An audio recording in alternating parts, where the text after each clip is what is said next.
Don't remember yesterday's game a whole lot. Just know how it ended yesterday, and then obviously today. Uh, Glad we finished it off like we did, especially with the temperatures and the wind today. It was good to not drag that on and have to play a couple more innings, finish it up. Um, Today's game, I just thought offensively that we did a really good job of laying off a lot of borderline pitches early in the count. Took some balls, got into some good hitters counts, took our walks. I know we walked double digits, probably 12 how many did we walk? 13 times. I think we got hit by maybe three pitches, three batters, and it's a lot of free passes. Plus, you throw in a couple of errors, especially that leadoff error by the pitcher on the ball that was capped and spinning. I tried to field it with his bare hand, and it spun out of his hand. And then, just seemed like the inning, went our way after that. So, we hit for some power today, hit some doubles. Really liked the way Behava drove two balls to right field for doubles. I really enjoyed that second inning when we started rally with two outs and got back the two runs that we gave them on the home run. Um, I think in the two games we scored on, it seemed like almost every inning. So just I feel like our offense is getting better, and a lot of guys are contributing. It makes it difficult to fill out a lineup in a couple of spots, but I'd rather have that than not have enough choices. So, uh, good job coming out there by our team and playing with a little bit of spirit. It was fun in the dugout. Seems like that ninth inning single for Nolan on Sunday has got him back on track a little bit. What have you seen from him over the last few games? Yeah, well, Nolan and Coach Thompson went in and made some adjustments, changed it, stood him up a little bit. He'd probably give you a few more details, but they've worked hard together, and I agree with you though. This game is so mental, and make an adjustment, you get a hit, start feeling better about yourself, standing in the batter's box and confident, and he's definitely swinging the bat with a lot more authority and confidence since that base hit. I feel like we ask about Cahill every time you're in here. Have you ever seen a DH on your teams have this kind of run? I don't know about a DH. I had a pretty good hitter named Kenny Harvey back at Nebraska that hit the ball like this. He was hitting about 500 going into May, and ended up playing in the big leagues with the Royals, mostly as a DH, but he played first base for me. But yeah, it's been fun to watch him. Just like the last home run he hit, pitcher made some really nice pitches. And he made one mistake, and he left it up. Right when he left it up, you could see it coming from the side, and it was just bang. And I thought it hit the wall. The thing just kept going, went out of the park. That wind was pretty violent. Not fun to pitch in. How important was that home run he hit on what was like the ninth pitch of the restart, just to get you out of there and on to the next game? Yeah, that was a big swing, and just you never know what could happen. I told our team, I said, we could line out three times and play the full game, and you just never know. I said, but let's not do that. Let's find a way to get this run in. But he had a really good at bat. He fouled off some pitches, laid off some pitches, and then he got him one that was a full count. It looked like a get me over curveball. I mean, it was bell tie down the middle, and he just destroyed it. Um, Finished it up, and I told the guys before that inning started that if we walk them off the field, we're not going to do anything crazy because we got another game. Don't be chasing anybody out to center field and all that type of stuff. And they got it, and they did a great job. Bases loaded, is one thing, especially when the run rule is about to be. But are you kind of surprised Cahillo's maybe still getting he's not getting so many garbage pitches just yet in terms of this hot streak, and pitchers are still kind of attacking him right now? Yeah, there was a couple of times I didn't think they would pitch to him in that second game. Obviously, he's not missing mistakes. You got to pitch him really carefully, but I think he walked once maybe. And I don't know, he's, I guess they're worried about the guy behind him, or they're just saying, hey, it's a midweek game. Let's see if we can get the guy out.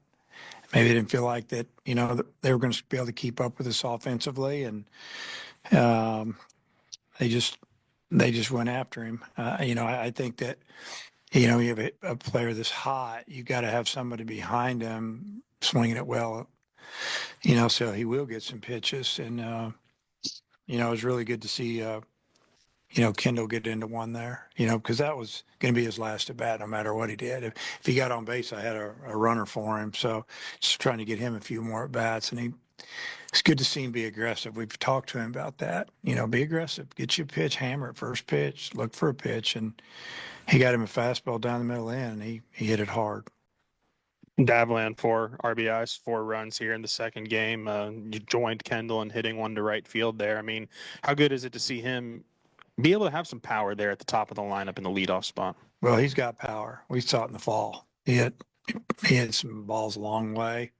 Hit a couple oppo. His first home run of the year was an oppo homer on a pitch that was about 6 inches outside. And I don't know if you remember it. It's when we were getting smoked the other day on Friday, 8-1, or I think it was 8-0 at the time. He hit a homer on a pitch to left field, but he got him a pitch and he smoked it. He hit that ball super hard. Didn't matter which way the wind was blowing on that one. It was leaving. And what I really liked, though, is he took some walks. That's what he does. I just think some guys are just trying to hit the ball and, too hard and, trying to get up to good starts instead of realizing, hey, I'm going to get a lot of at-bats. And in Davlin's case, he needs to take his walks, and he did that today. And then when he got a pitch, he hit it. And, he let off the game and hit one off the pitcher's leg. So he had a really good day for us, and that was good to see. Any looking ahead to Portland, any changes to the weekend pitching rotation? Yeah, it'll be the same as last weekend. We haven't even discussed it, but that's obviously what it's going to be with who we've thrown, and it'll be in the same order. As far as Portland, all we know is we've watched them a couple times this week playing. We've got some of their games that been dissecting a little bit. They pitched really well a couple games. They've had some games that didn't go well. We don't, but again, it's like I tell our players, just as long as we take care of our business, play good defense, which we've been doing. We haven't been giving away runs or extra bats, and continue to get better. Then that's what we can control anyway. So let's just worry about that. Because any other year we talk a lot more about kind of how well Brent started at the plate. I guess just have you seen him kind of slowly adjust to, playing 5 times a week, midweek, and the weekend? Talking about Iredale.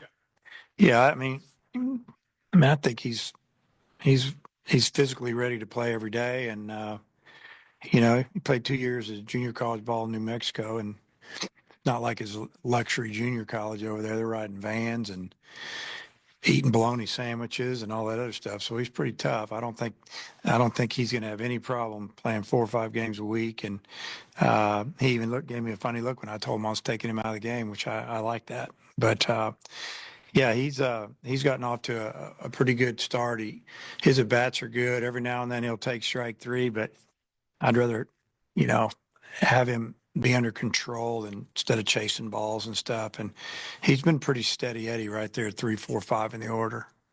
And then these run rule wins aren't easy to come by if the pitching isn't kind of up to par as well. 4 runs across the 2 games. Just what do you think about, your midweek pitching staff? Well, I told our team before the game, on days when the wind's blowing 20 miles an hour straight out,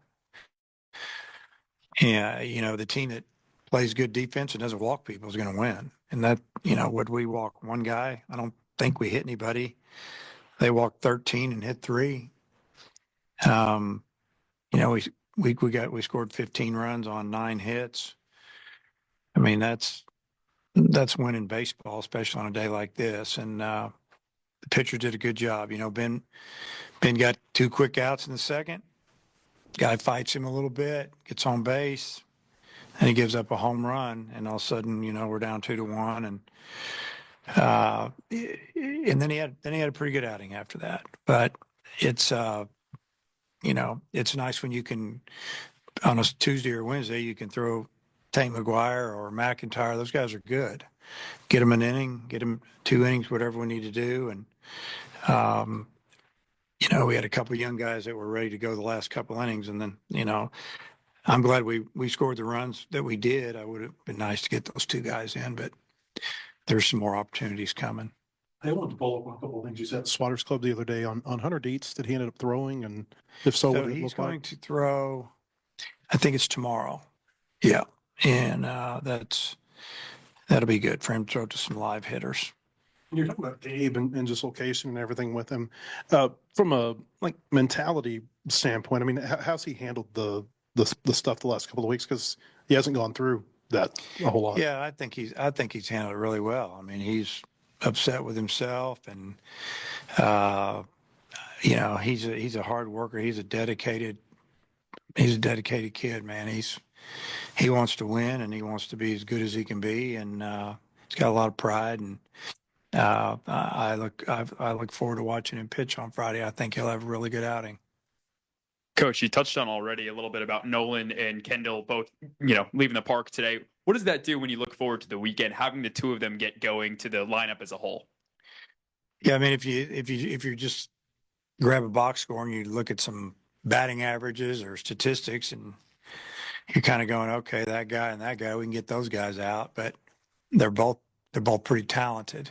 And 2 years ago, Kendall was one of our best hitters. Last year, he was injured. He even played a little bit as a freshman, so he's got a lot of experience. Hopefully that'll boost his confidence a little bit. Same with Souza. Those are guys that they can hit anywhere in the batting order. Souza, I mean, physically look like at the highest level, and has the strength and the speed that we need on the field.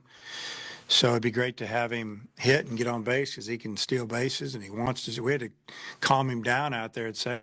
He wanted to steal third when we had a 9-run lead. We're not trying to, we didn't want to do that. Just trying to finish the game. But I appreciate that. That's what he wants to do. So, yeah, I mean, it'd be big to get those 2 guys going. And again, it makes it difficult if a guy like Kendall or, the Eloy brothers are rolling, and all of a sudden you get a pretty deep lineup with some sock.